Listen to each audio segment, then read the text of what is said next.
Welcome to Speaking of Influence with John Ball from presentinfluence.com. Each week we talk about presentation skills and public speaking and the tools of influence and persuasion with experts and incredible guests. Stay tuned and enjoy the show.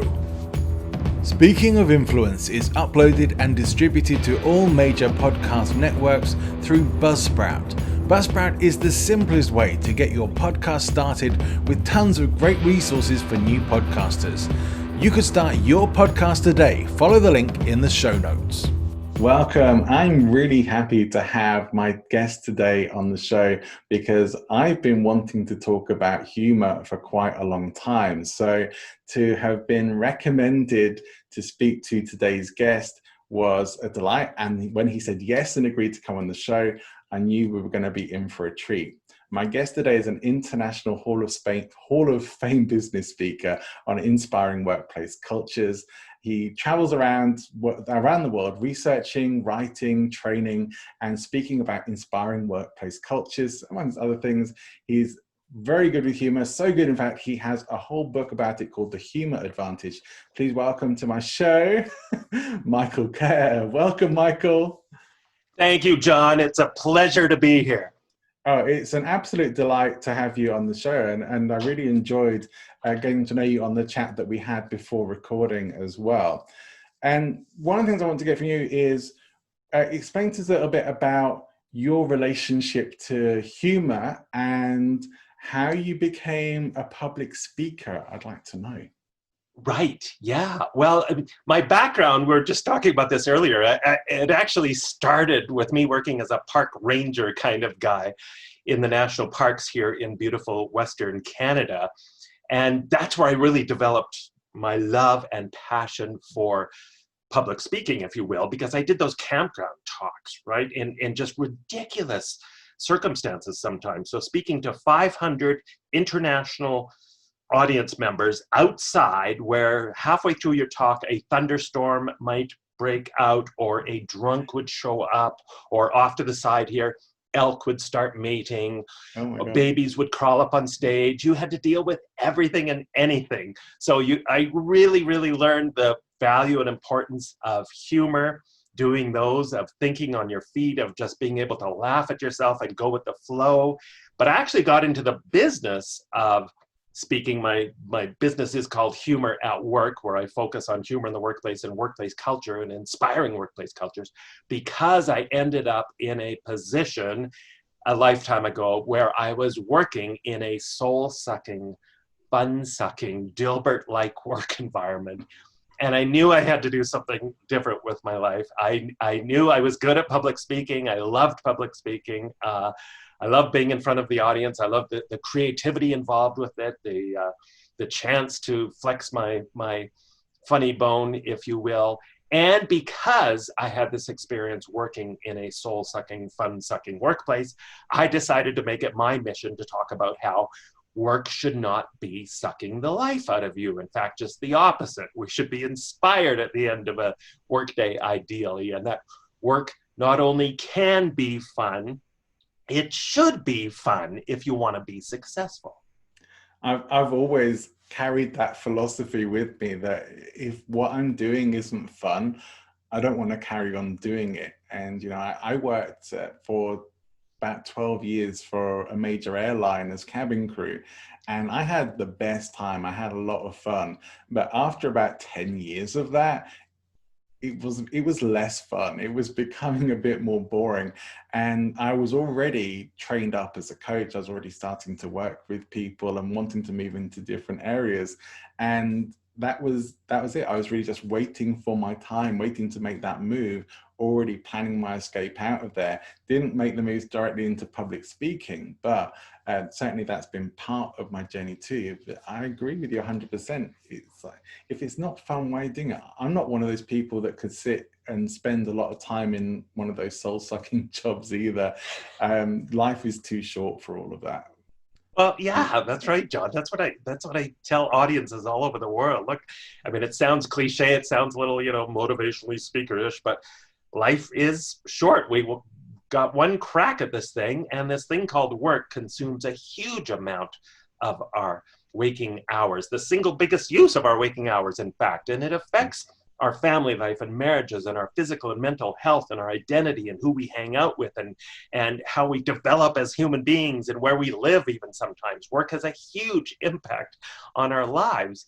So let's try and enjoy the journey. And as I say to my audiences, look, here's the deal. Even if adding more humor into your workplace culture doesn't help you achieve all the success that I know it will or can help you achieve based on all the research I've done and examples of businesses all over the world. What would you rather have? The same level of success and less fun, or the same level of success and at least a little bit more fun, and enjoy the journey at least a little bit more? It seems like a no-brainer question to me. Yeah, I don't think it's too difficult. I do think quality of life experience is something that all too often gets missed out. And there are way too many people, for my liking, who are waiting until that far off retirement before they even get to start enjoying their lives. That is a lot of years to give up before you start enjoying yourself, in my opinion. And it is. It's like serving time, right? It's like they're in their own prison. And I know people like that who work in miserable jobs just for the pension, and they're counting down the days. I've met people who literally know the number of days they have left in their sentence before they can start enjoying life. Like, how crazy is that? Yeah, that doesn't make much sense to me at all. But maybe I'm a bit more of an in the moment kind of person in general, and I care very much about how my current experience is, not just my future experience. Do you think that you've always been naturally funny? I get asked that a lot, and I think to a certain degree, I was quite funny as a child, but I was incredibly shy. Like, incredibly shy. I'm actually somewhat of an introvert, which people find surprising. I can speak in front of 2,000 people in an audience and do all this goofy, outrageous stuff sometimes. Yet, in most contexts, I would consider myself more of an introvert. But I've always had a quirky sense of humor. I've always had, I think, a somewhat natural ability to find the funny in situations. However, I have learned over the years to be funnier, I guess. I've learned to develop and grow my sense of humor in different ways. And like anything, I truly believe anybody can grow their ability to find the humor in life, that can grow their sense of humor. Yes, there's a natural component to it perhaps, but I think anybody can learn to be funnier. And I think so much of it just starts with letting go. Right? Just being comfortable in your own skin, especially when we talk about speaking, being comfortable in your own skin in front of a group of people, and just taking the chance to be yourself and try some new things. I remember a quote from Lucille Ball, who once said, and I thought, yeah, this is a brilliant way of looking at it. She said, I don't think I was ever particularly funny. I was just brave. Which is kind of one way I look at it, right? Sometimes I've taken some risks for sure as I've learned how to do things on stage and learned how to be effective. But it largely just involved, taking those risks and getting to be comfortable in my own skin.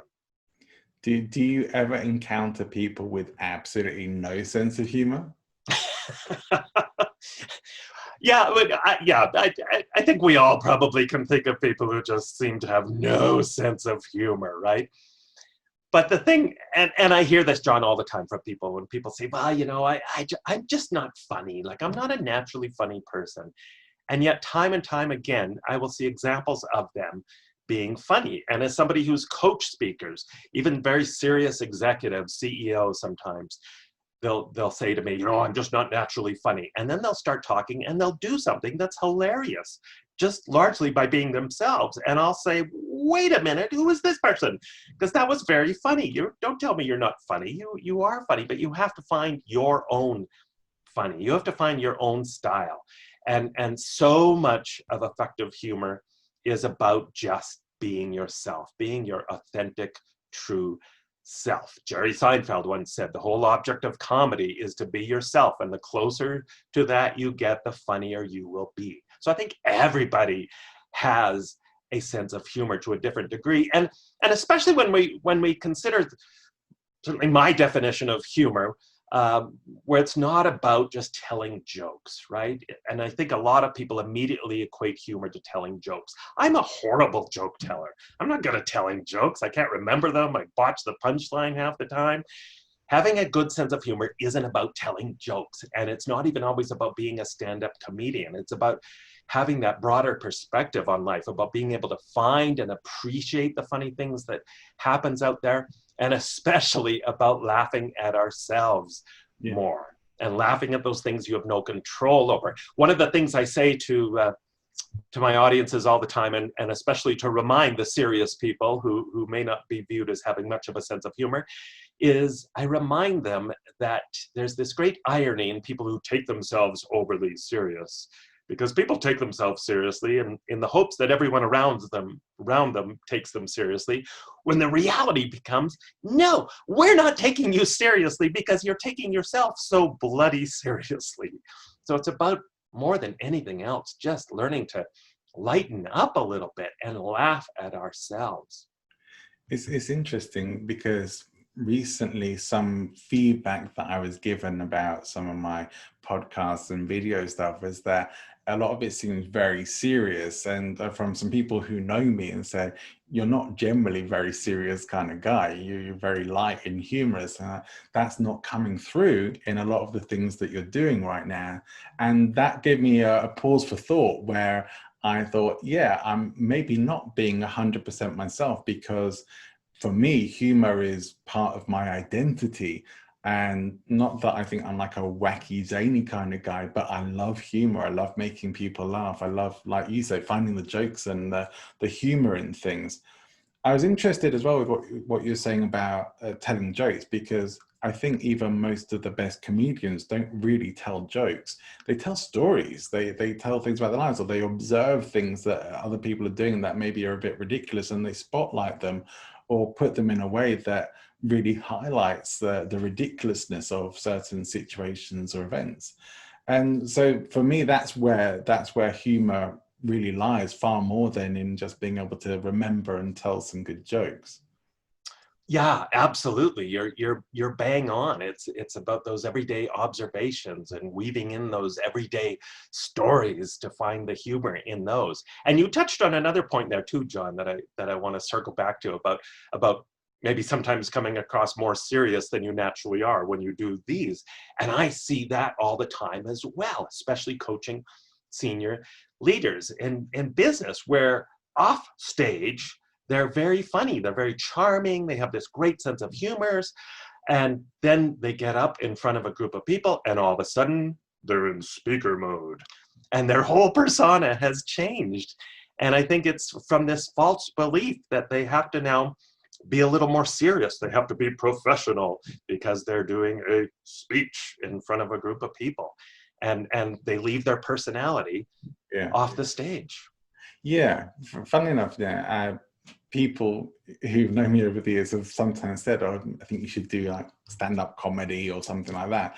And I've always said back to them, you know, I'd like to do that. I'd love to give that a try, but I'm not really a comedian. I'm not that funny. Like, I'm funny with my friends in social situations, but I'm not really always funny, like get on a stage and tell stories funny. And yet, when I do bring humor into my speeches and presentations, I find that I can do that fairly easily and effectively. And last night, giving a keynote speech was that as well. In fact, it was interesting because we had spoken a little while before I left to go and give that speech last night. And the last thing you said during the conversation was, have fun. And that must have really stayed with me, because the whole time before we were starting the meeting, and even once we're there, I had not just great fun, but people were even saying, you're really funny tonight. Okay. And I think that was you.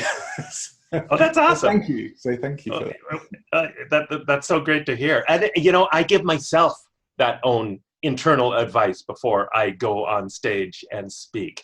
Is I remind myself, even after all these years, to make sure I have fun. If we're not having fun as the presenter, then I guarantee you the audience is not going to have fun. If we want the audience to have fun, if we want them to be in that positive frame of mind, then we better have fun ourselves.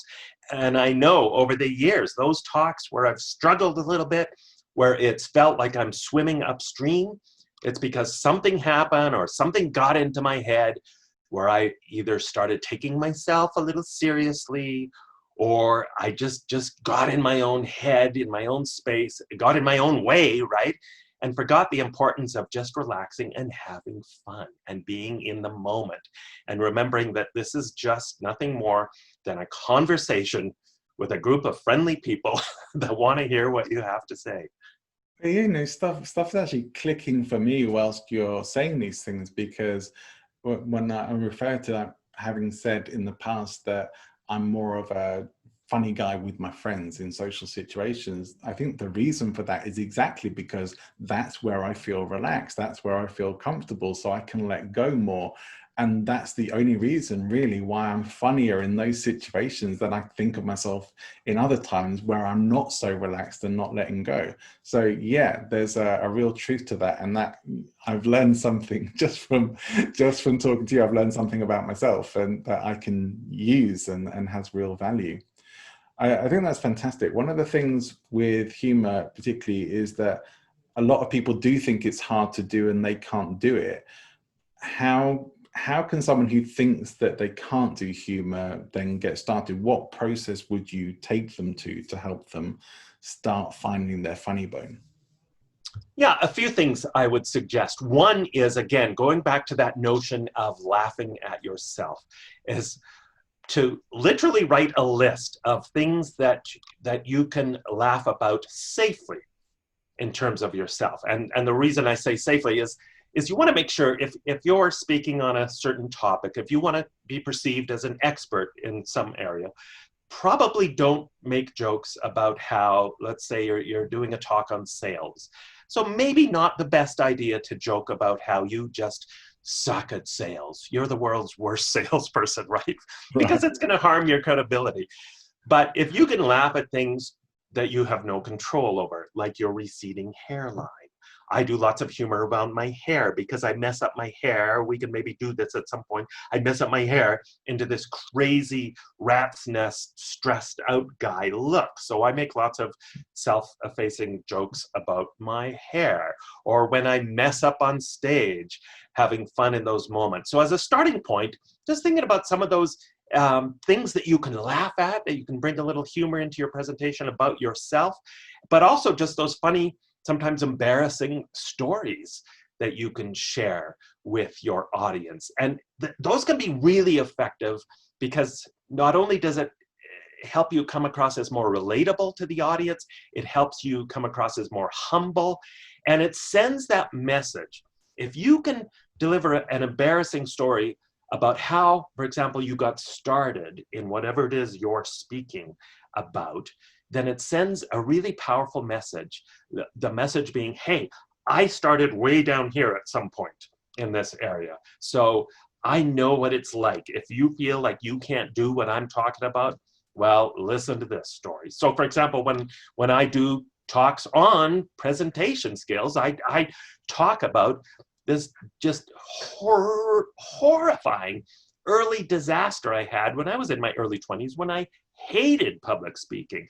And I tell this really, really like cringy, embarrassing story of me speaking in university, where at the end of my it was a disaster. I had sweat going down my face, flop sweat. My leg was shaking like I was about to break out into an Elvis impersonation.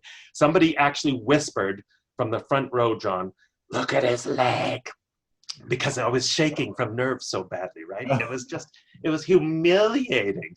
So when I share that story at the opening of my training, it sends hopefully a powerful message that, okay, you know, this guy can relate to how I feel when I go on stage. And if he can get to where he did, maybe I can learn a little bit more. So that's another thing. One of the simplest things, though, I urge anybody to do who doesn't think they have a good sense of humor is to quite simply start a humor file. And in fact, start a series of humor files based on different topics that you might be speaking on and or different audiences or clients that you deal with. So categorize them by subject area and just start collecting the funny stuff you see, the funny stuff you find. Have a humor journal, the funny thoughts you have, the funny questions that come into your head about these topics, but also just report the funny news that relates to what you speak on that you find, and put these in your humor file. So look for those quirky statistics or weird studies or weird stats or just weird off-the-wall stories that relate to what you're talking about. Anybody will get a laugh. I'll give you a very simple example. In one of my talks, I very often cite an absolute true survey that suggested that my home province, I'm in Alberta, Canada here, is Canada's leading capital for photocopy machine rage. We are the #1 leaders in Canada, evidently. 52% of Albertans have admitted to physically assaulting a photocopier. Now, I just cut that out of a newspaper. I saw this little article in the, one of the back pages of a newspaper I was reading, and I cut that out. And I'm cutting stuff all the time out of magazines, newspapers like that. Anybody would get a laugh delivering that. Yeah. And depending on the audience, that gets a bigger laugh if they can relate more. Now, you could get a bigger laugh by having a follow-up line, by how you deliver it, by your facial expression, by how your timing, how you pause, really getting physical with it and beating up the photocopier. But I guarantee you, virtually anybody just delivering that stat is going to get a laugh. So I think one of the most powerful things anyone can do, John, is just simply that. Start those humor files. And then part of your brain, we all know how this works, right? Selective perception, you'll start to find funny stuff everywhere if you just keep telling your brain to look for it. Yeah, absolutely. You get what you focus on, and what you focus on expands. So yeah, I live by those principles. But humor is always an interesting area because a little while back I read, or listened to, I should say, one of the great courses on the theory of humor. Wasn't really sure what it was going to be about, or if it was going to be all that interesting. It ended up being really fascinating about the developments of humor and different theories about why we find things funny. And I'm not sure I have fully formed opinions on it completely, but a very fascinating area, not as dry a subject as I'm making it sound probably, but is really an area to get an idea or a sense of that we use it as a bonding tool more than anything else. It's a networking glue that it creates likability, it creates trust, it creates bonding. We naturally feel more at ease and more comfortable with somebody when we're laughing. It's a relaxed state in the first place. Do you have your own theory of humor? Yeah, and I belong to something called the International Group of Humor Studies. So your point about, I've gone to some of the conferences and I read the academic journals, and they're sometimes very dry, talking about all these theories of humor, and that there's all sorts of theories that go back to Freud. Even had theories about what causes humor, and you're right though. I mean I think when we talk about positive humor, and there are 4 different humor styles that have been identified in the humor academic literature, and when we talk about positive humor, we know there's this ability of humor to, as you say, connect with people. It does build trust when we share humor. And there's been several studies that show a positive correlation between humor and trust. And I think the reason for that is just because when we share our sense of humor, we come across more real, we come across more genuine. Those fake masks we sometimes wear drop, and so people just see the real deal. We know that it helps with our credibility. When you deliver humor that is related to your subject matter, credibility goes up, because I think it shows that you know your topic so well. You have the ability to play with it almost, to look at it in different ways. But in terms of a theory of what makes people laugh, I think more than anything, it's just quite simply, it's the surprise factor, right? It's a positive surprise though. So it's making this connection in our brains that we had never made before until somebody helps us see things in a different way. And that's what humor is all about to me. It's about helping people see things through a different lens. That's why there's a huge relationship between humor and creativity. Both humor and creativity are about looking at things, but in a totally different kind of way, in a different angle, through a different lens. Most people, when they have to give a presentation or have to speak in public in some way, become terrified, tense, sometimes even nauseous, right? And so these are not states where humor is generally going to be the first thing that happens, although certainly funny things can happen because of those things sometimes, as you mentioned. But I think that's very much the reason why people think that they can't be humorous, is that they just don't feel that they can get on a platform or be seen by people without being negatively judged. That it is, I think, a lot of that fear of what other people are thinking that does hold people back in the first place. But maybe even a bit of fear of what you end up thinking of yourself, because I think for me, one of the best decisions I ever made during a presentation skills workshop that I was engaged in as a participant was to allow myself to have as much flexibility on the stage as I needed to be willing to look a complete fool and clown on the stage and not care what people thought about it. Because if I'm, as you said, if I'm having fun, not just having fun, but if I'm prepared to do all the crazy stuff and to make my point or to tell a story and to make it as big and crazy and engaging and wild as possible, then I'm going to get a better result anyway, because I have greater flexibility just as a presenter. I so agree. And one thing I highly recommend people do if you're serious about speaking and want to learn to be more comfortable, sign up for a local theater improv class. I used to perform with a theater improv troupe and work out with these folks, and we had such a blast. It was one of the best stress busters you'll find anywhere. But more than anything, it's just this great vehicle to, exactly as you say, again, just make a fool out of yourself and get comfortable doing that. Get comfortable messing up. Get comfortable not always doing the right thing, but knowing it's okay. It doesn't matter. It's so important. And you also, you touched on this aspect again, John, of people being nervous, right? Of being scared and the difficulty in tapping into their sense of humor. So I want to remind people too that as much of a benefit as humor is for the audience, and we know there's all sorts of reasons why humor helps influence people and helps with your delivery of a presentation, we have to remember that humor also helps us as the presenter. It helps us to relax. And the more you tap into your sense of humor and you get some of those laughs and you get that great connection going on with an audience, it helps you just relax. It helps your heartbeat slow down. We know from experiments that people who tap into their sense of humor even before going on stage, that their breathing will slow down, that their heartbeat will slow down.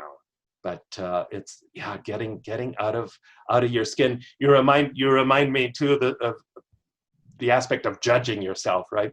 I was speaking years ago to about, I don't know how many people were in the audience, 1,200, 1,500, 2,000 of my fellow professional speakers at the National Speakers Association in Orlando, Florida. And I got, for the first time in years, incredibly nervous going out on stage. Like my heart was pounding. I was dreading this. I was going out on stage in front of your peers, not the easiest audience by any stretch.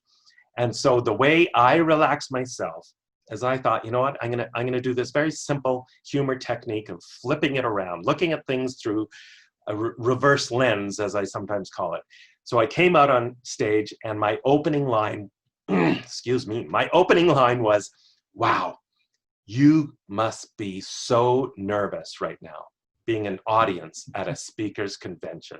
I mean, I can't imagine the nerves you must be feeling, the pressure that is on you to perform.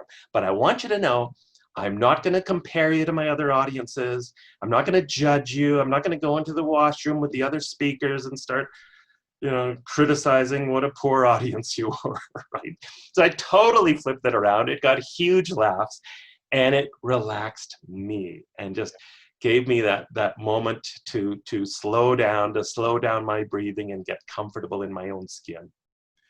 It's interesting that the talk that I gave last night, a lot of it was based around Dr. Robert Cialdini's 6 principles of influence, which you've most likely heard of. Mm-hmm. And for me, that's a fascinating area. And I think that humor is one of the bits that in his books and talks that I've never heard him talk about. I'm not saying he doesn't ever talk about it, but I've not really seen much of it in his books and presentations, at least so far. But I think it is an incredibly powerful tool of influence. And you mentioned that just a few moments ago. What are some of the reasons why you think that's the case? There's several reasons, at least 4 big ones that I would identify. And we already touched on one. One is just that trust factor, right? We have to trust the messenger if we're going to buy into the message that somebody's delivering. So if it helps build trust, whether you're just talking to somebody one-on-one or an entire audience, that's important. We also know there's a likability factor, right? Again, we've got to like the messenger if we're going to buy into the message. If you're in sales, we need to like you as a person, as a salesperson. I think if we're going to be comfortable continuing on with this relationship. So there's that likability factor. We also know from research that humor reduces the counter arguments that start to go on in people's head. As soon as somebody presents you with new information or tries to sell something to you, we know there's a natural human response for people to start to make counter arguments in their head as to why this won't work, as to why I don't want to buy this. But we know from research that humor lowers those counter arguments. So it makes, I think, create space in people's heads to allow this information to come in. And then we also know there's just the power of humor to create that positive environment. And again, we know when people are in a good mood, when they're in a positive frame of mind, they tend to be more open to new ideas. They tend to be able to come up with new ideas better. And so that has a huge impact on all those things together. And then I think there's probably more reasons we could come up with. To me, it shows that humor can have a huge impact on our ability to persuade and influence people. In fact, there's this great study I love sharing. This is just one of many studies that I love, where they did this experiment where they were negotiating with people over the sale of a pretty pricey piece of artwork. And they set up 2 different camps, right? So one, in the experiment, one, they would offer this, the seller would come up with the final price of $6,000 for the painting. And that's it. And that was his bottom line. It's $6,000, take it or leave it. In the other group, though, same situation, selling the same painting for $6,000. But here, the salesperson would say, so my final offer is $6,000. That's what I'm willing to let this go for. But I'm going to throw in a pet frog. Right? Just a little bit of goofy humor there. But what they found was a huge difference. Just offering the pet frog had a substantial impact on people being more open to accepting the $6,000 fee. There was less price resistance, less cost resistant when the frog was thrown in. Like, how goofy is that? And there's all sorts of studies that show a similar effect. That when salespeople use a little bit of humor, again, safe, positive humor, it really can help with negotiations, it can help with sales, it can help with influence, it can help your ability to persuade people. I know that there can be like nervous laughter, that's the thing, but I think when people are genuinely laughing, part of that, it must mean you feel safe. That we talked about that sort of safety of allowing yourself to have humor and to feel comfortable in a social environment. But when you are laughing as well, you naturally feel safe too. Like when people around you are laughing and having fun, threats of anything bad dissipate, because when people are in good moods, they act usually in good ways as well. So it's a comfortable a comfortable situation.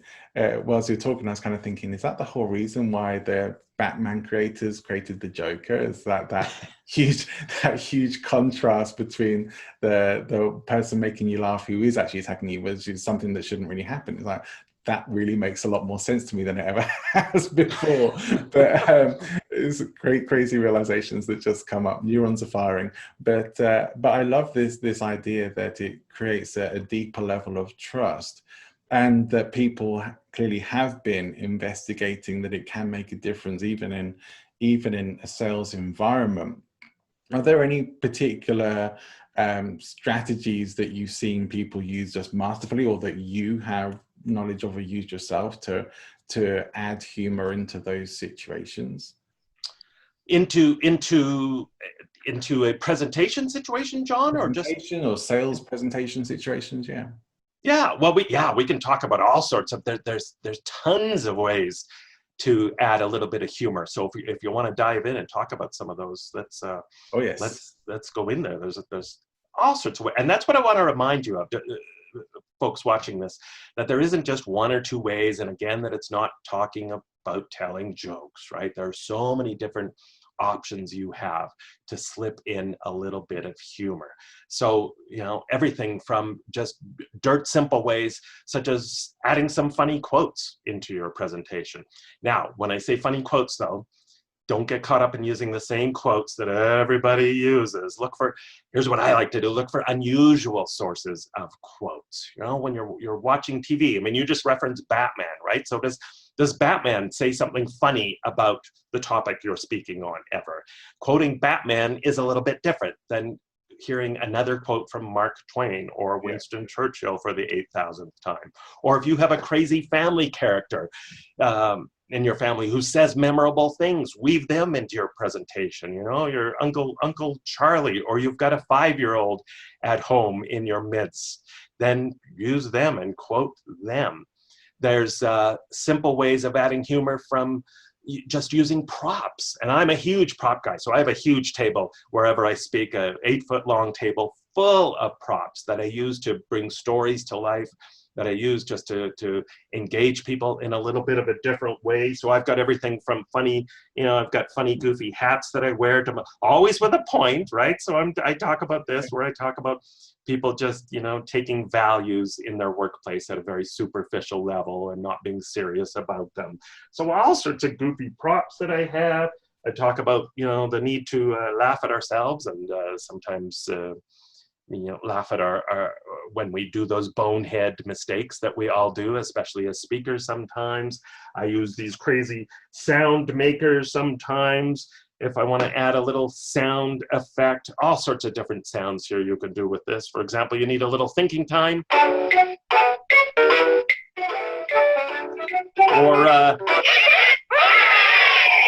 Or something weird happens on stage. So there's all sorts of simple ways you can inject a little bit of humor with some fun props. And one of the things I love doing with props too is just looking for ways you could incorporate household objects. And you don't have to go crazy like me. I'm known as a prop guy, so I bring a lot of props with me. Just one or two can add a real element to your story, can just bring it to life if you use it effectively. When back in my park ranger days, when I used to talk about moose, for example, I talk about how moose are the largest antlered animal in the world. They can weigh up to 1,500 pounds. And one of the things that make moose so big is they have these incredibly long, sexy legs. And I would pull out from my pocket a pair of pantyhose, and I would stretch the pantyhose out to show how big the pantyhose would have to be to fit a moose. And then by using those household objects, my hope is always that people will go away and forevermore they'll remember that connection, right? Whenever they see a pair of pantyhose, those people might think about a moose. Right, and some of that is like the surprise of the situation, because you mentioned earlier about the surprise being an important part, that contrast, if you like, of something unexpected in a situation. Like if you're going to, for example, a presentation or you're in a sales talk and somebody pulls out one of your props and then it's going to be unexpected. It's not generally what you think you're going to get. Most people are prepared to sort of say, oh, let's sit through this. Whereas it starts to get a bit more entertaining when things get a bit out of the ordinary, and there can be humor there. It can sometimes just get a bit weird. And but I think these are the things that people really want to know about, and I think that's a lot of the part of just being able to break down barriers between yourself and the audience, but more importantly is breaking down those barriers in yourself, right? Yeah, absolutely, absolutely. But you hit on something really important, that element of, I think, both anticipation can come into play when you're telling a really good story, when you're crafting a really good story, or when you use a prop, right? They kind of see, okay, what is this person going to do with this prop? How is this going to fit in? Or you introduce it at just the perfect time. So it creates this element of both anticipation and surprise because it's something a little different. But again, so many ways to add a little bit of humor. A top 10 list, right? From David Letterman days. We all know the old top 10 list. So there's a very simple structure anybody can do, only make it a little different. Do a top 9.5 list. And some of the items might be very serious. So you're weaving in some serious content, but then some of them are just kind of a little goofy, just a little surprising, again, just to keep people laughing and keep people on the edge of their seats. Right. There's a list that Bill Maher does on his show. I don't know if you ever watch his TV show, but he does on that. I don't know for certain, but I'm sure it's true. That's his list. Like, I don't know it's for certain, but I'm sure it's true. And just reads out all these things about people. It's hilarious. But it's just taking what maybe gets shown publicly, and then talking about what you probably suspect or know is really the case, or just being ridiculous about that, and it works. And it's a very humorous segment because it has that contrast effect in it, and it's just a little bit unexpected for people. Right.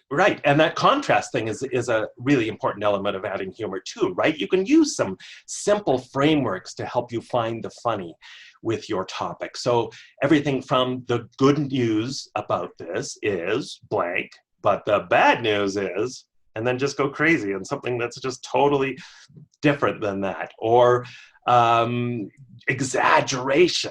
Right, to show that contrast, and thinking about all the different ways you can exaggerate. You can exaggerate in so many different ways beyond the obvious. So I urge people to really, really dig and think about simple little ways that they can exaggerate an element within their story, or exaggerate an element within their example. One thing that I do that I've become known for, I think, in one of my presentations, is I open up near the beginning with an exaggerated version of what the ideal happy person going to work looks like. So I do go through this whole rigmarole of cartwheeling into the shower and singing in the shower, and I put on a shower cap as I'm doing this, and dancing naked in front of the mirror, and I do this fun dance, and grabbing a rubber chicken and running through the streets of your town, high-fiving everyone, right? So it's just this very fast-paced, totally goofy, but that's exaggeration, right? So what is the ultimate happy day in an employee's day look like, versus that I exaggerate in the opposite? Here's what we want to move away from. So waking up with somebody who's miserable in their job and or who has a miserable attitude, what does that look like? So that's when I pull out this guy, right? And I talk about waking up with drool on the pillow and not looking at yourself naked in front of the mirror, and not even bothering to shower because you're so stressed out, and having an IV drip with caffeine because the only drug you really need is caffeine, and then driving to work slumped over the steering wheel. And I use the survivor torch to talk about wanting to be voted off the island. But this is all exaggeration, right? So I'm just building on that idea of exaggeration. So what can you do with what you speak on to show like the extreme? What does the ultimate success look like versus ultimate failure? So there's all sorts of ways to exaggerate. Now, I'm having a think about it. I was thinking back to what you were talking about being brave before, because I think there's probably a lot of people who may be watching this. People who are listening to it are going to have to come onto YouTube and see the video if they want to know what was in it. But a lot of people who wouldn't be prepared to mess up their hair and look a bit crazy on the stage, precisely because they can't imagine that. I couldn't go couldn't go out looking like that. I couldn't do that in front of other people. What would they think of me? No one's ever going to look at me the same way again. And yet, probably in reality, everyone would think, oh my God, that's amazing. You're so brave. You don't care, because that's what everyone really wants to do. They want to stop caring so much about what everyone else thinks of them, that you have to understand you're giving them permission to do that as well. Right. Yeah, that's a really good point. And, you know, with this hair thing is a dirt simple example. I will run into people at airports who saw me speak 15 years ago, 20 years ago.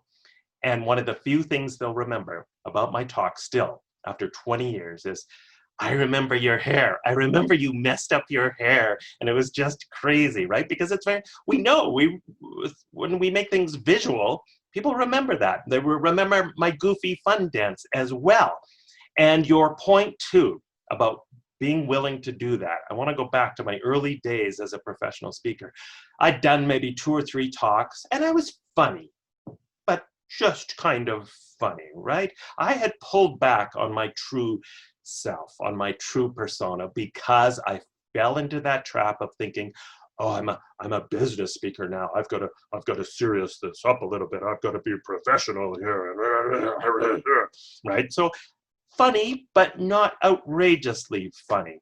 And I remember talking to my wife after about my 3rd talk, and she asked me how, you know, I was on the road. She asked me how it went, and I said, you know, it was okay. It was okay, but it wasn't, you know, I gotta do something different. So the next talk, I decided, hey, I am going to take the fun meter from here to there. I'm gonna go, I'm trying to make sure the camera captures this right, but I'm gonna just go wild. And that's when I developed the whole idea of messing up my hair, of doing those exaggerated start to your work days and using way more props and just being outrageous. I took my pants off at one point in my talk with a point, with a message to it. I had these goofy boxer shorts on underneath and these goofy colorful tights.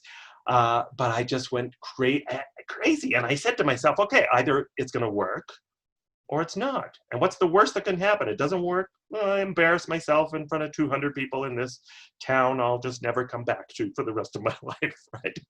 Well, not only did it work, I got my first rousing standing ovation and my first like incredible off the charts testimonial for my talk. And that was just the switch. I remember thinking, okay, I've got to do that. And I was I was comfortable doing that, but I had to take the risk to do that. I didn't know if it was going to work. And that's the thing with humor too, that I've learned time and time again over the years. When I add a new humor element to my talk, I don't know if it's going to work until I do it. And until I do it a few times and maybe massage it a little bit and craft it a little bit. But you don't know if it's going to work until you do it. Yeah, but then that's true of professional comedians as well, right? You know, the shows that we see that are rip-roaringly funny are curated. They're not just they got up there and decided to tell you a few jokes. Like, they've tried this material out. They've bombed with a ton of stuff that didn't work and picked out the bits that they got some laughs on and carefully constructed their set. And so it doesn't happen instantly. I think it's actually easier to be funny as a presenter or public speaker than it is to be funny as a stand-up comedian. That's my impression, at least. Oh, for sure, right? Because there's a ton of pressure. I mean, the Jerry Seinfelds of the world will talk about how much pressure there is to be funny and say, it's not easy to be funny. And they work and they work and they work. And they're in an environment where people are kind of sitting there with folded arms saying, okay, make me laugh. I paid good money for you to make me laugh. Whereas if you're a speaker, yeah, it is a lot less pressure because you're not a comedian, and don't try to be a comedian. That's too much pressure. Don't even always think of it in terms of trying to be funny. Again, just be yourself and have fun with it. I think it's more important to be playful, to have fun with it, than it is to be funny. So just be in the moment. And humor is a surprise, right? As compared to a stand-up comedian when you're a speaker, especially if you're speaking on a more serious topic. Then it can be way easier ironically, to make people laugh because they're not expecting it. You're speaking about a very serious subject matter, but then you start slipping in a lot of humor throughout the talk, then it's a huge bonus for people. I know that one of the top TED Talks, I don't know if it still is the top one, but I know it certainly was the last time I checked, was Sir Ken Robinson's talk about education. And it's one of the funniest speeches you could ever watch. I mean, it is full of humor, and a lot of it is kind of dad jokes, but it's natural humor. It's stuff that probably you could imagine him saying things to his wife that he tells us that he said, and having these conversations for real. In some of the humor study that I've done, that talk has been analyzed as having got more jokes per minute than most stand-up comedians get. And I think one of the things that has made that, probably is the top thing that has made that one of the #1 speeches, people like when they laugh, and also it makes it really memorable. Yeah, absolutely. And we know from research, people retain information longer when it's delivered with a little bit of humor. And you make a really good point there. One of the things I stress to speakers is don't always think of it as a choice between humor and content. I think we sometimes fall into that trap of thinking it's a false dichotomy, that either I have to be funny or I have to deliver serious content. The way I look at it is humor is just the vehicle sometimes to deliver that serious comment. So where's my rubber chicken? So you deliver a funny message, a funny line with a little bit of humor, but you've got this little gem of wisdom, a little nugget of information buried inside that rubber chicken. And if you think of it that way, the beauty of that is it doesn't always matter then if your humor lands. If people don't laugh at where you hoped they were going to laugh, well, it doesn't matter because you still delivered your point. And that's what you should be focused on ultimately as a presenter, is am I getting my message across? Am I making my point? And I want to go back to something you touched on too, John, about the just having to try things over and over. I can't tell you the number of times where I've delivered lines where I thought it was going to be pretty funny and then realized, okay, after test driving it several times, because you have to do it more than once. It could be something with that audience, right? Or how you delivered it, where you realize, okay, this isn't quite working. But then conversely, other lines where I thought, is this really funny? This is just going to maybe be a throwaway casual comment. And it brings down the house. And you go, holy smokes, okay, I didn't realize that. So again, it's just so important to experiment and keep trying new stuff. Yeah. And then people will probably talk to some degree about confidence with this. And I really think that confidence in this particular scenario in relation to this is something that's only going to come from doing it, because confidence really, in a greater degree here, comes from a level of predictability of outcome, which is knowing really what kind of results you get. Having an idea about whether you're likely to get some laughs or not gives you some level of confidence in being able to deliver humor and stand up and present or speak in a way that is humorous or entertaining. And so I find that really, really cool. One of the things I think is super important right now is that we talked about sort of teaching and making it memorable, that I think public speakers and presenters find themselves in the position of being edutainers now, that we are educating as well as entertaining, and those are the best presentations. Those are the ones that you are likely to talk about or share with other people. You know, I know, like, the things that get shared most online are, other than cat videos, are funny videos or jokes and comedy and stuff. That's what people love to share, humor with each other. I think one of the things I wanted to ask before, I want to come back to because it's just popped back into my head, was about whether you think that humor is sometimes a touchy area with people because people see it as being quite personal, like their sense of humor is not necessarily a private part of themselves, but something that is separated from other parts of their life sometimes. Yeah. I think sometimes that can be an obstacle for sure. For sure, everybody has a different sense of humor, right? I think our sense of humor is probably as unique as our fingerprints, right? We all have a different lens we see the world through. We all find different things funny. So there is that element that humor can be a very private personal thing. And so again, I think when we think about opportunities to share humor in a public sphere, in a presentation, we have to find those commonalities, right? That is where humor works, right? A good comedian says something, again, that it sets off light bulbs in the audience's head, right? We all didn't know we had that thought, but when the comedian says it, we all go, that makes sense. And that surprise element, combined with the idea that it's this collective experience that we can all relate to, that's when humor is more powerful. So I'm not sure I'm answering the question, but I think it does touch on this point of the importance of your humor being relevant to your audience, right? It's got to be relevant to what you're speaking on, relevant to where you're speaking, or relevant to the audience for it to have meaning. You know, another simple technique for finding humor that can also help you make it relevant is, and I do this a lot in my presentations, is use funny metaphors or analogies, right? So how is what you're trying to get across similar to raising a small child, house training a puppy, baking a cake, whatever it may be? And if you can make that, how is it like whatever your audience is known for, whatever their profession is, or whatever they've experienced, if you can make it relevant to then that has a huge, huge impact. Yeah, absolutely.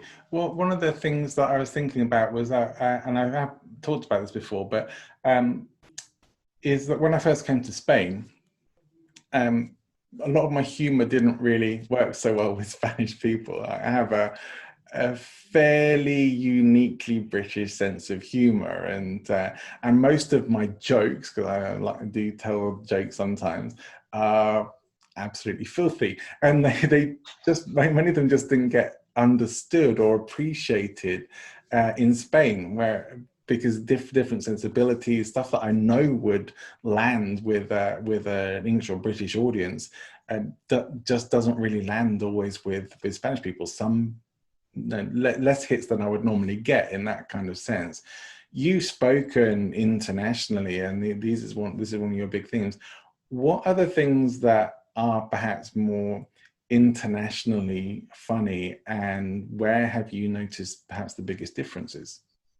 That's a big question, and for sure you have to do your homework when you're speaking internationally. Boy, with different cultural norms, different humor expectations, you have to sometimes be extra cautious where you're speaking with the use of humor, with even the words that you use.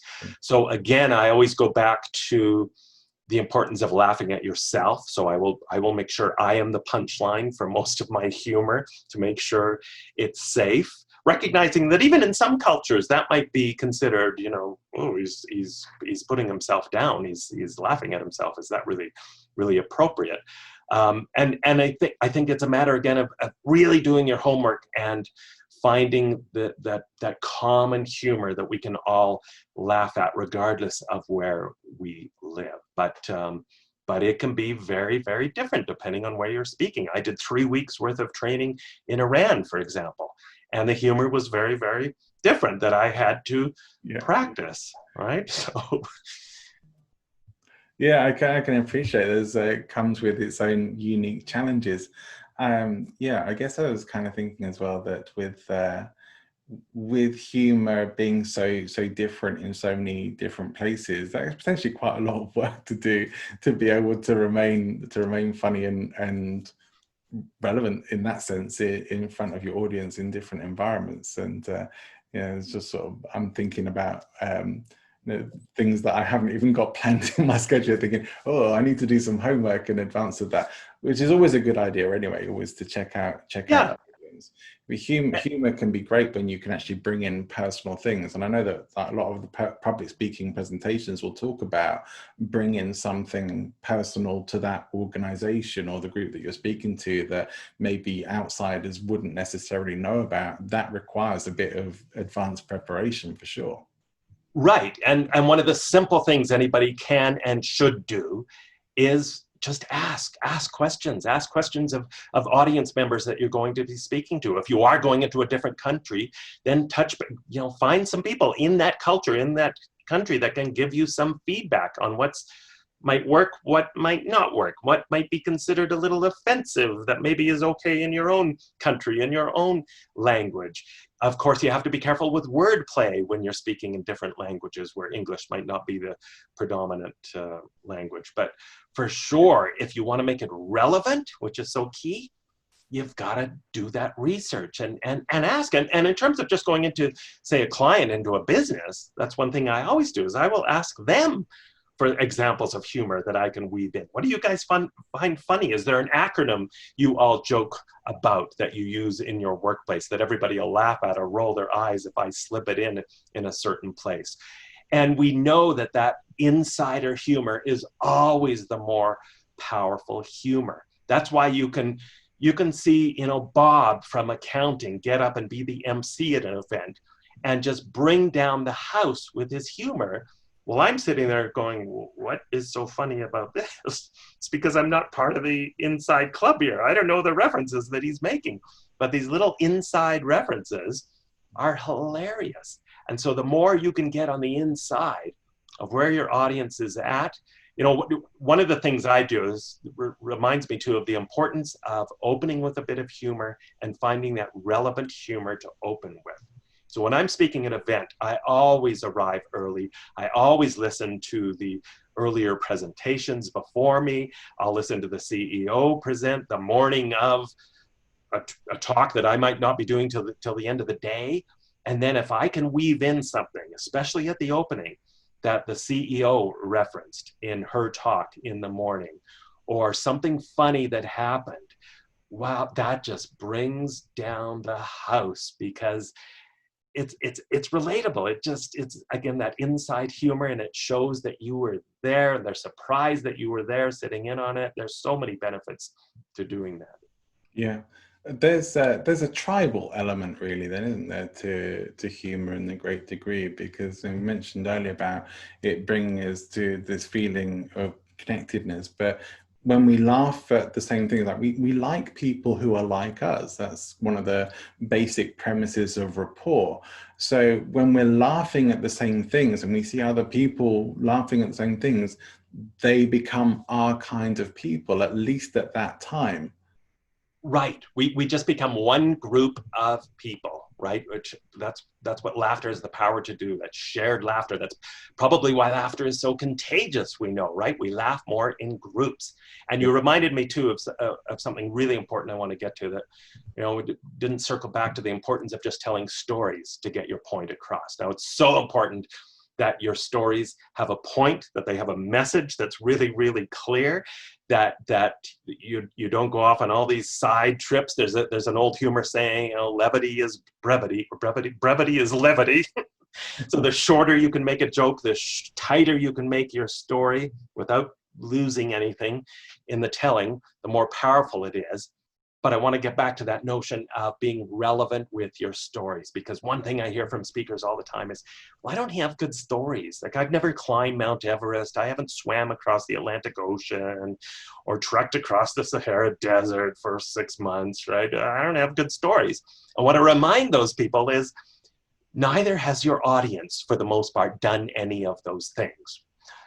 The most powerful humor comes again from those relatable life moments. So look for those small stories in your life. Start a story inventory. Go back through your life and think about all those firsts, your first job, your first date, those embarrassing moments, those pivotal moments in your life.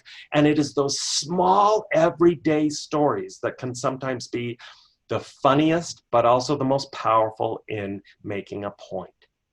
And they're the most relatable. I just recently had Matthew Dix, if you've ever heard of him on the show.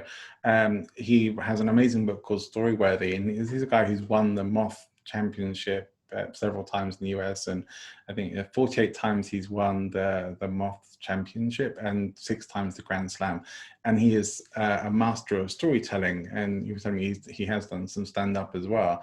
But when we chatted, it was mainly about the storytelling element, and this is very much echoing what he says as well. There's like, most people haven't had big crazy experiences, and whilst they can make great stories, it is really some of his best stories are more mundane things, something that happened at the breakfast table, or something that I think whilst we were talking about laundry. He's coming up with a story about folding laundry, and that he and his wife didn't agree on how to fold laundry. That those are stories that people can absolutely relate to, and will find the humor in him because they've probably been there or had something very similar themselves.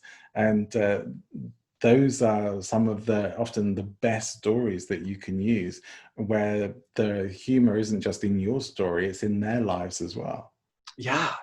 Again, it's making it relatable and finding those moments, but you have to be aware of it, right? So as you're going through your life, just constantly be on the lookout. Like, what's funny about this situation, and almost put yourself outside your own body and look at it as a third-party observer in this situation. Put on your comedian's hat, watching this on TV as though you're now starring in a sitcom role. And how would this play out if you thought of it in that kind of context? And here's a great technique for finding humor that I do all the time too, is just simply ask lots of questions about that stuff, those stories, those simple, weird, quirky questions, to force yourself to look at it in a different way. Why is it like this? What's up with that? Why do we do it like this? Who came up with this idea? What would happen if, right? I'm a big fan of those if questions. What would happen if blank? So just keep looking at things through that comedic lens. Because it is a skill ultimately, isn't it? It's not just something, I mean, of course, like with anything, and often we'll say this with public speaking particularly, if you have a natural propensity towards being able to get up on a stage and just speak, then public speaking is at least going to start off being a lot easier for you. And yet very often, most of the professional public speakers and a lot of the best speakers and even comedians are more naturally introverted people who go up and do that. And I think part of that is this sort of thing of, well, natural ability also can have the risk of laziness with it as well. Whereas like you can just get up and you're going to do it, you're not necessarily going to push yourself out. So, yeah, I can already do this. Whereas when you start off knowing that you can't really do this and you don't have any skill or natural talent there yet, you are going to have to work harder at it. But like anything, the more you do it, the better you'll get at it. I keep a story journal, and I do Matthew Dick's homework for life that he talks about. So I ask myself what the most story-worthy thing was about my day each day. But I also know when I have written some comedy material that I want to use, like in a humorous presentation, or even just that stand-up that I've never actually done and stood up with. The more you do these things, that you get into that way of thinking, and it becomes easier, and you start to see those patterns, you start to think of those humorous things more. Because if you're not thinking in that way in the first place, you're not going to see it. You're going to get what you focus on, or where your thinking's at right at that time.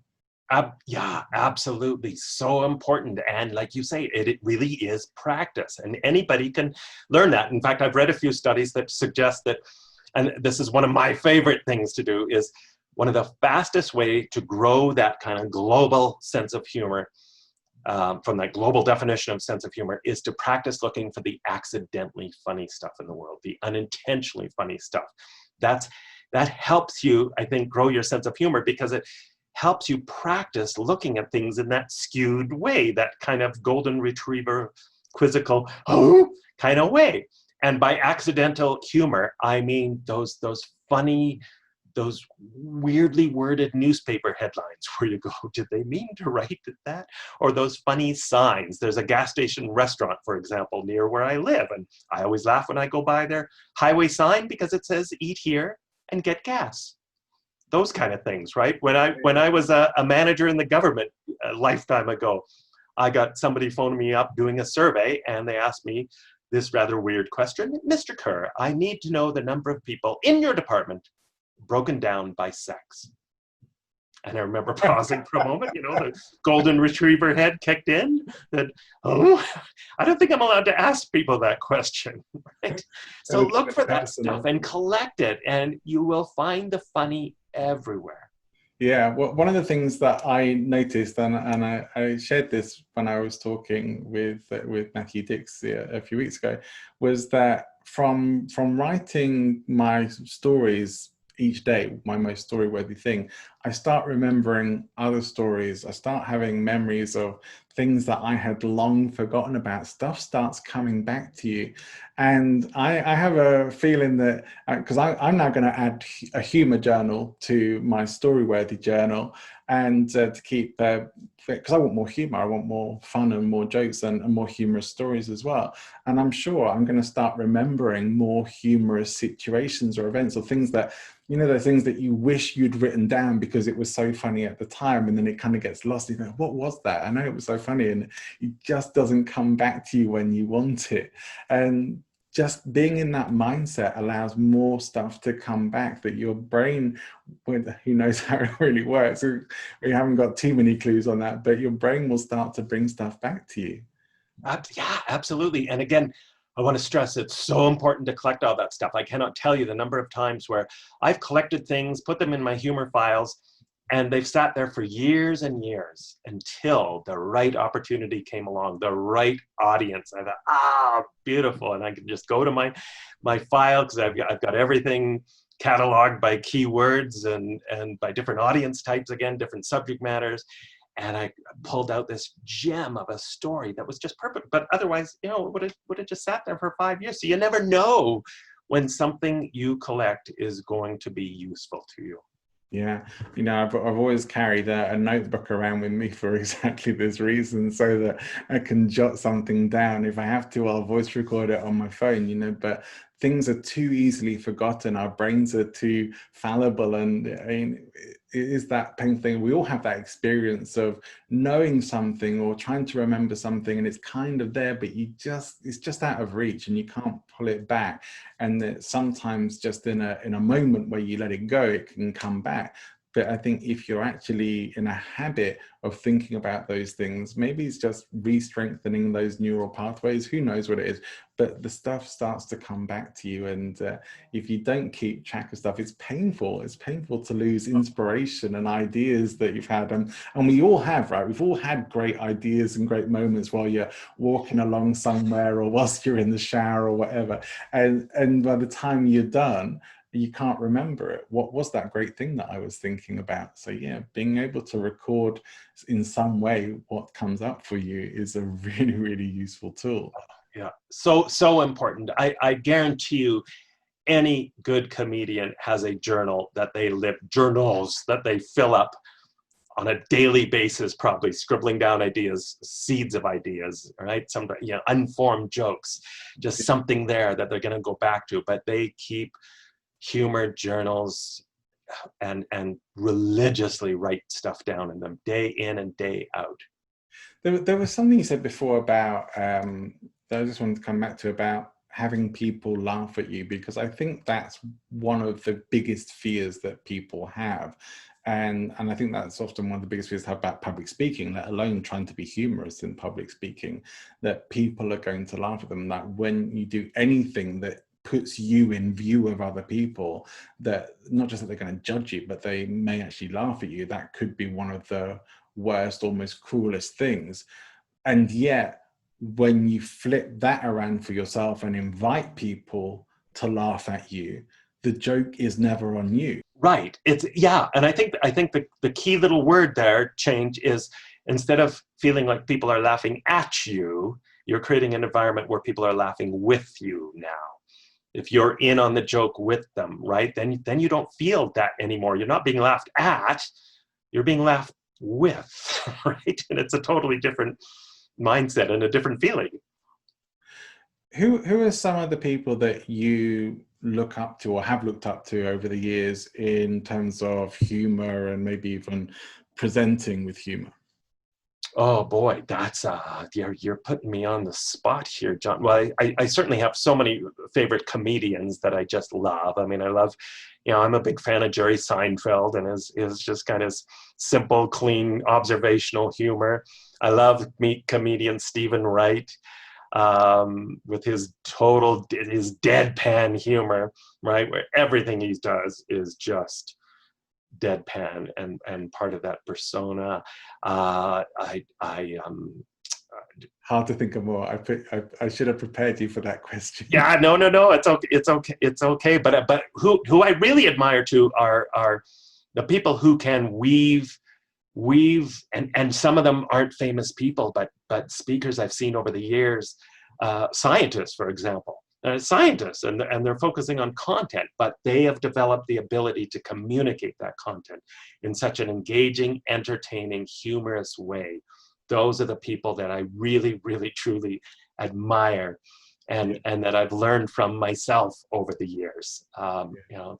Those are the folks that I just think are absolutely brilliant. When you can deliver really in-depth content or controversial content in a very funny way, that's, to me, is just the essence of really effective humor. And so I'm a big fan of political humor too. So I've always really liked Samantha Bee and John Oliver and Jon Stewart and Trevor Noah, the people who can take these very serious issues but still keep that humor going throughout and deliver that serious news content in a very, very funny way. Yeah, I think they've actually been essential people in the last several years as well. Yes.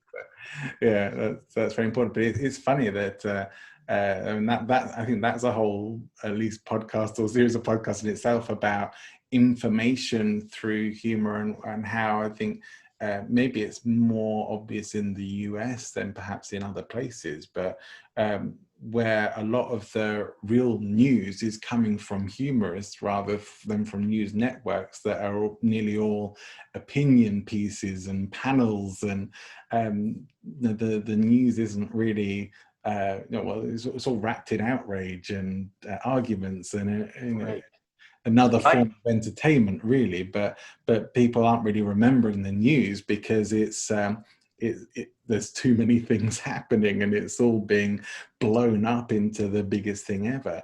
And yet when these comedians come along and they talk about stuff, people are remembering it and getting activated by it, I would say as well, that people are not just remembering it, but they're really taking it on board and responding to it. And again, that maybe there's that tribal element of humor to that, of people just coming together through humor and comedy, as through many art forms that bring people together, but a particularly strong one in this area.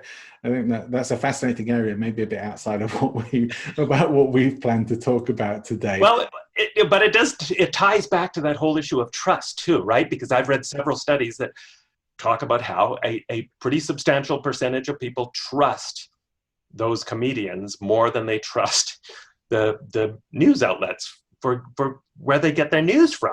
And I think, again, that goes back to that element of the role that humor can play in terms of building trust. But too, I want to go back to that point. If you speak on a topic that is controversial or a topic that is very serious, if you're the person who learns how to deliver that boring topic, that dry topic, that controversial, serious topic with a lot of humor, you will go to the top of the class. I guarantee you.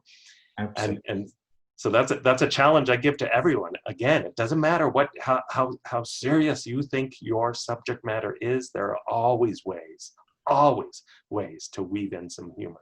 I love that you brought up Jerry Seinfeld. One of the things that I often quote from him, and I think this was actually because he was asked a question about how to become a good comedian. And he said, you have to write comedy every day and cross off that day on your calendar. And your goal is to never miss a cross on that calendar.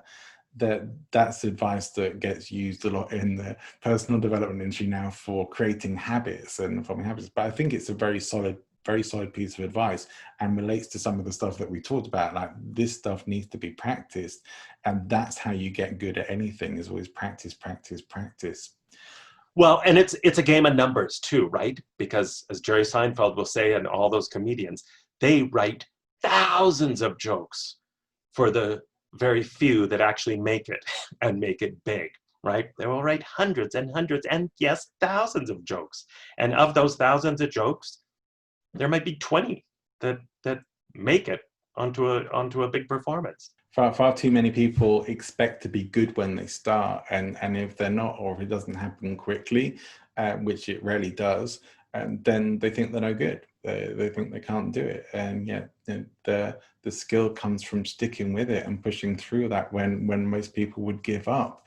It's one of the things even with podcasting. It's apparently the case that most podcasts never get past 6 or 7 episodes. And because people get to a point of like, well, why am I doing this? Or it's not getting much response or reaction. You have to keep going and keep going. You know, I'm at, I think, in my mid-30s of episodes, so still very early days for me. And maybe coming up to 40 now, I'm not sure, but still, you know, I've been told it takes at least 2 years to get to a level where things start getting noticed and taking off for themselves. That's a big commitment in terms of thinking, yeah, that's a long time to wait to really see things take off.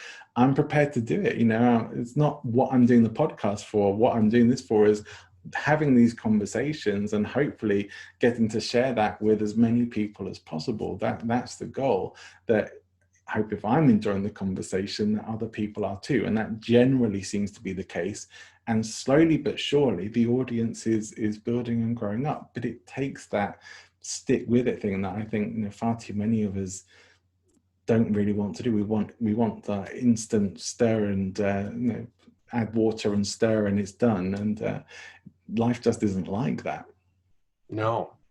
And in fact, I read a lot of comedian biographies, and I just read Amy Schumer, who I love as well, and she was talking, and so many comedians in their biographies that I've read talk about how it took them probably 5 years, seems to be a very common number, 5 years before they really found their footing, 5 years before they found their own voice. And these are professional comedians, right? So, you know, yeah, you're right on. It takes time. It takes commitment to be a good speaker. You've got to get out there and just speak. And if you're just starting out, anyone watching this, just find every opportunity to get up in front of a crowd and speak. You have to put miles under your belt before you're going to get better. I have really enjoyed our conversation today, but like many good things, I could go on forever, but I don't want to take up too much of your day with this as well. But it's been wonderful to have this talk. And I always like to ask my guests for a book recommendation when I can. What book or books would you recommend? Well, one book I would recommend of several, specifically on the topic of weaving in, and there's so much that I didn't even get to. We had all this time, but there were lots of stuff on crafting your own jokes. There's simple formulas you can do, like the rule of threes, and simple ways to write your own jokes. One book I would highly recommend of them all is by Judy Carter, and it's called The Comedy Bible, and it's got lots of great tips on how specifically to weave humor into a presentation and find the funny. And then I would also recommend this fabulous book, but I'm just going to plug my own book, The Humor Advantage: Why Some Businesses Are Laughing All the Way to the Bank. This is based on research I've done all over the world that talks about ways leaders can bring more humor into a workplace culture to drive outrageous results and laugh all the way to the bank. And so I want to remind everybody out there that, you know, life is short. It's too short to take ourselves so bloody seriously. So remember to enjoy the journey, laugh at the things you can't control, which is quite a bit right now. You know, as we're doing this podcast, we're in the midst of the pandemic, of course. I'm 108 days without a haircut. Oh my God. So that's why my hair is, you know, a little wilder than normal, but I've got to just laugh at this. So I want to remind people to just laugh at yourselves a little bit more, laugh at the things you can't control, find the funny out there. Don't take life too seriously because you're not getting out of it alive. I love that you're keeping track of how many days it's been since you've had a haircut. Well, that's fantastic. How can people can find your book, and I hope they will. It's already on my reading list. How can people get in touch with you and find out even more? My website is www.mikekerr.com, gets you there, or Humor at Work gets you there, or you're welcome to reach out by email, mike@mikekerr.com. If you go to my website and sign up for my weekly newsletter that talks about inspiring workplace cultures and bringing more humor into the workplace, when you sign up, you will get a free bonus ebook called 340 Ways to Put Humor to Work.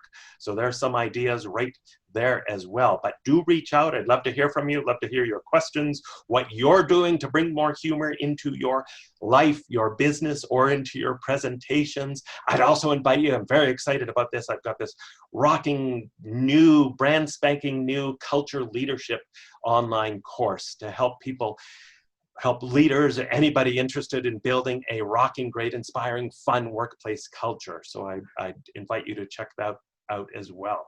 That sounds great. Well, wonderful stuff. I hope maybe in the future you can come back again and share some of the stuff that we didn't get to talking to today. I'd love to hear more about actually constructing some of the jokes, maybe do almost a bit of a workshop kind of thing with you. That would be very cool. But we can perhaps chat about that. But please do come and check out Michael's book and his website and get in touch with him. It's been a real pleasure to have you on the show. I'm so delighted that we were introduced and that you agreed to come on, and just want to say from my heart, thank you so much. Thank you, John. The pleasure was all mine. Thank you. Thanks for tuning in. I hope you've enjoyed the episode. I certainly had a lot of fun. I'll be back next week, starting off with an episode just me by myself talking about some presentation and influence stuff. And next Friday, I will be releasing an episode with the incredible speaker, Jessica Breidenfeld. Jessica is an amazing speaker. She was the top speaker in Barcelona this year in the World Championship of Public Speaking. And we had a lot of fun in that chat as well. We did a lot of exercises and flexibility and humorous stuff as well. So continue on with this humor theme. I hope you can join us for that. Please make sure you've liked and subscribed to the show. If you'd like to get in touch to maybe give some suggestions or be a guest, or maybe you'd like to just find out more about me, please email me, john@presentinfluence.com, or come and find me on LinkedIn. It's a great place to connect. I'd love to hear comments from you as well, so please do give some feedback that might help to improve the show, and I'll look forward to seeing you again very soon.